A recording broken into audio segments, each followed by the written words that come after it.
M A Hasan പ്രതികരിക്കുന്നുണ്ട് അദ്ദേഹത്തിന്റെ വാക്കുകളിലേക്ക്.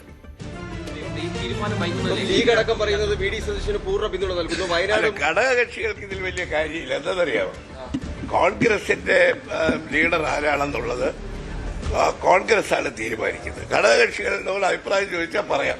അവരോട് അഭിപ്രായം ചോദിച്ചിട്ട് പറഞ്ഞിട്ടുണ്ട്. ലീഗ് പറയുന്നതിനെ മുഖവിലേക്ക് എടുക്കേണ്ടതില്ല എന്നുള്ളത് അങ്ങനെയല്ല, ഞാൻ പറഞ്ഞില്ലല്ലോ. അങ്ങനെയല്ല, ഘടകകക്ഷികളല്ലല്ലോ പാർലമെന്ററി പാർട്ടി ലീഡറെ തീരുമാനിക്കുന്നത്.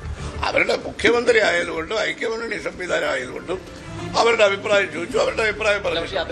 പക്ഷെ അവര് ഈ കാര്യങ്ങളിൽ അതായത് വി ഡി സതീശന് പിന്തുണ നൽകുകയും ഇത് വൈകുന്നതിൽ അതൃപ്തി അറിയിക്കുകയും ചെയ്തിട്ടുണ്ട്. അത് എല്ലാവർക്കും ഉണ്ട്, നീണ്ടുപോകരുതെന്ന് എല്ലാവർക്കും. ഒരു പ്രധാനപ്പെട്ട ചോദ്യം ഇവിടെ ഉള്ളതെന്ന് വെച്ചാൽ ഇപ്പൊ MLA മാരുടെയും MP മാരുടെയും ഭൂരിപക്ഷമാണോ നോക്കുന്നത്, അതോ ഈ അതിനപ്പുറത്തേക്ക് ഒരു ഹൈക്കമാൻഡിന്റെ സ്ഥിരം രീതി അനുസരിച്ച് അതിനപ്പുറത്തേക്ക് ഈ ജനവികാരത്തിനായിരിക്കും മാർക്ക്? അതല്ല, അത് തീരുമാനിക്കുന്നത് ഹൈക്കമാൻഡ് അല്ലേ. കോൺഗ്രസ് പ്രസിഡന്റ് രാഹുൽ ഗാന്ധി ഇപ്പൊ ഉത്തരം പറയേണ്ട കാര്യത്തിന് എന്നോട് ചോദിച്ചാൽ എനിക്ക് മറുപടി പറയാൻ പറ്റും. അല്ല, അങ്ങനെ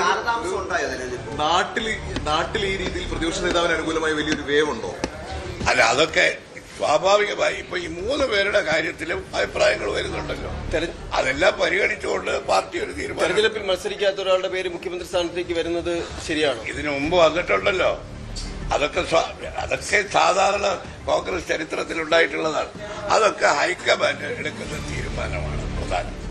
ഈ സാർ ഇതുപോലെ ഈ ഇപ്പൊ നേരത്തെ ചോദിച്ചാണെങ്കിൽ കൂടി MLA മാർക്ക് ഈ ഇത്തരത്തിലുള്ള ഈ നീക്കത്തിൽ അവർക്ക് ആളുകളെ ഫേസ് ചെയ്യാൻ പറ്റുന്നില്ല, പൊതുപരിപാടികൾ അറ്റൻഡ് ചെയ്യാൻ പറ്റുന്നില്ല. അതിനൊന്നും കുഴപ്പമൊന്നുമില്ല. കാരണം സ്വാഭാവികമായിട്ട് തിരഞ്ഞെടുക്കപ്പെട്ട MLA മാരാണ് മാത്രമല്ല ഞങ്ങളും എവിടെ ചെന്നാലും നമ്മുടെ ഇതൊരു വലിയ വിവാദമാക്കിയതിൽ ഒരു പ്രധാന പങ്ക് നിങ്ങളാ വഹിച്ചിട്ടുള്ളത്.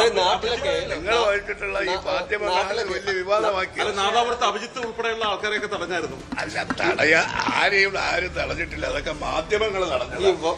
ആളുകൾ ചോദിക്കുന്നതാണോ തടഞ്ഞു? ഈ സമൂഹ മാധ്യമങ്ങളിലടക്കം ഭയങ്കര പരിഹാസം ഉയരുന്നു. മാധ്യമങ്ങളാണ്, അതായത് ഈ വോട്ട് ചെയ്തവരെ കൂടി ഡൽഹിയിലേക്ക് വിളിപ്പിക്കും എന്ന തരത്തിലാണ് സമൂഹ മാധ്യമങ്ങളുമാണ് ഇപ്പോൾ രാഷ്ട്രീയം തീരുമാനിക്കുന്നത്.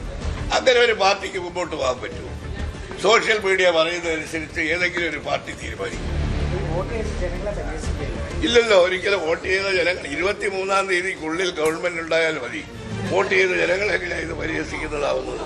ഒരു കാവൽ മുഖ്യമന്ത്രി ഒരാഴ്ച കൂടുതലായിട്ട് അതൊക്കെ കാവൽ മുഖ്യമന്ത്രി ഏൽപ്പിച്ചത് അടുത്ത ഗവൺമെന്റ് വരുന്നത് വരെ നീണ്ടുപോവുകയാണ്. അദ്ദേഹം കാവൽ നിന്നോട്ടെ. അതായത് പിണറായി വിജയനെ മുഖ്യമന്ത്രി സ്ഥാനത്ത് നിന്ന് മാറ്റണമെന്ന് തീരുമാനിച്ച പ്രതിപക്ഷം നിങ്ങൾക്കുള്ള പ്രയാസം ഭരണഘടനാപരമായിട്ട് ആർക്കും ഇല്ലല്ലോ. എനിക്ക് ഇത്രേ പറയാനുള്ളൂ. ഞങ്ങളെ വിളിച്ചു, സംസാരിക്കട്ടെ, എന്താണ് അവർ ചോദിക്കുന്നത്, അതിനുള്ള മറുപടി. ഇപ്പൊ നിങ്ങൾക്കൊപ്പം എം എ ഹസൻ ഹൈക്കമാൻഡ് വിളിപ്പിച്ചതനുസരിച്ച് ഡൽഹിയിൽ എത്തിയിട്ടുണ്ട്. ഡൽഹിയിൽ മാധ്യമപ്രവർത്തകരോട് സംസാരിക്കുകയായിരുന്നു. 23-ാം തീയതി വരെ സമയമുണ്ട് എന്ന് അദ്ദേഹവും പറഞ്ഞു വെക്കുന്നു.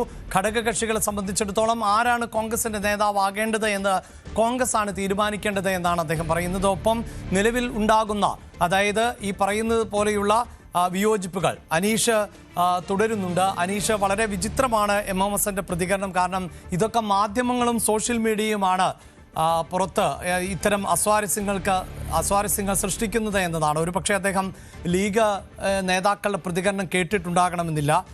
കോൺഗ്രസിനകത്ത് നിന്ന് തന്നെ ഇത് നീണ്ടുപോകുന്നത് ശരിയല്ല എന്ന തരത്തിലുള്ള പ്രതികരണങ്ങളുണ്ടായ കോൺഗ്രസ് നേതാക്കളെയും കേട്ടിട്ടുണ്ടാകില്ല. ഇപ്പോൾ നമ്മൾ ചർച്ച ചെയ്യുന്ന സമസ്തയുടെ മുഖപത്രം അദ്ദേഹം വായിച്ചിട്ടുമുണ്ടാകാൻ സാധ്യതയില്ല എന്ന് വേണം മനസ്സിലാക്കാൻ. ഇപ്പോഴിതാ വലിയ തോതിൽ, അതായത് നാടുനീള ഫ്ലെക്സുകൾ ഉണ്ടായിരുന്നു. ഈ ചേരി തിരിഞ്ഞുകൊണ്ട് തന്നെ ഈ അനുഭാവികളുടെ ഒരു കൂട്ടപ്പൊരിച്ചിലൊക്കെ നമ്മൾ കണ്ടതാണ്. അതിപ്പോൾ സമൂഹ മാധ്യമങ്ങളിലാണെങ്കിൽ അതും ഒരു മീഡിയയാണ്. ഈ അനുഭാവികൾക്ക് അഭിപ്രായം പ്രകടിപ്പിക്കുന്നതിനുള്ള ഇടമാണ്. അതാണ് നമ്മൾ കണ്ടത്. ഹൈക്കമാൻഡ് തന്നെയാണ് ഫ്ലെക്സുകൾ എത്രയും പെട്ടെന്ന് നീക്കം ചെയ്യണമെന്നൊക്കെ ആവശ്യപ്പെട്ടത്. അപ്പോഴും തീരുമാനം വൈകുന്നു. ആ അതൃപ്തി ആണല്ലോ ഇപ്പോൾ ഈ സമസ്തയുടെ മുഖപത്രത്തിലൂടെ അടക്കം വ്യക്തമാകുന്നത്. അതായത് UDF-നോടൊപ്പം നിൽക്കുന്നവർക്ക്, പിന്തുണയ്ക്കുന്നവർക്കടക്കം ഈ മുഖ്യമന്ത്രി സ്ഥാനം വൈകുന്നതിൽ അതൃപ്തിയുണ്ട് എന്ന് തന്നെയല്ലേ മനസ്സിലാക്കേണ്ടത്?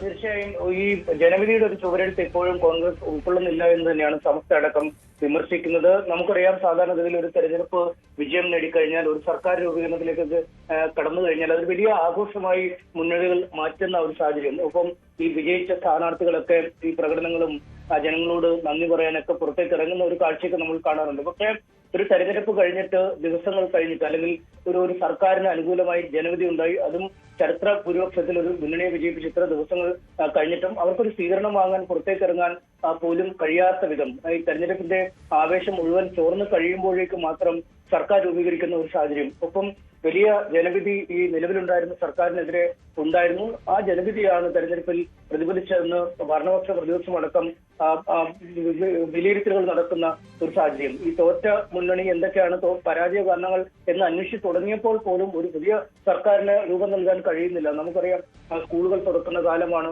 മഴക്കാലപൂർവ്വ ശുചീകരണവുമായി ബന്ധപ്പെട്ട കാര്യങ്ങൾ, അല്ലെങ്കിൽ ഓരോ വർഷവും പ്രളയം ഉണ്ടാകുന്ന ഒരു സംസ്ഥാനമായി കേരളം മാറുമ്പോൾ അതിന്റെ ഒരുക്കങ്ങൾ എവിടെ വരെ എന്ന് തീരുമാനിക്കുമ്പോൾ തന്നെ പാഠപുസ്തകങ്ങളുടെ അച്ചടി പോലും നടക്കാത്തൊരു സാഹചര്യത്തിലേക്ക്, അല്ലെങ്കിൽ കുട്ടികൾക്ക് പുസ്തകം പോലും ലഭിക്കാത്ത സാഹചര്യത്തിലേക്ക് നീങ്ങുന്നു. അങ്ങനെ ഒരുപാട് കാര്യങ്ങൾ ദൈനംദിന ഭരണത്തിൽ സർക്കാർ ഇടപെടുന്ന, അല്ലെങ്കിൽ ഒരു കാവൽ മുഖ്യമന്ത്രിയോ അല്ലെങ്കിൽ ഒരു ഉദ്യോഗസ്ഥ വൃന്ദങ്ങളോ മാത്രം തീരുമാനമെടുക്കേണ്ടാത്ത ഒരുപാട് കാര്യങ്ങൾ സംസ്ഥാനത്തുണ്ട്. കൂടുതൽ വാർത്തകൾക്ക് news 18 Keralam YouTube channel subscribe ചെയ്യുക.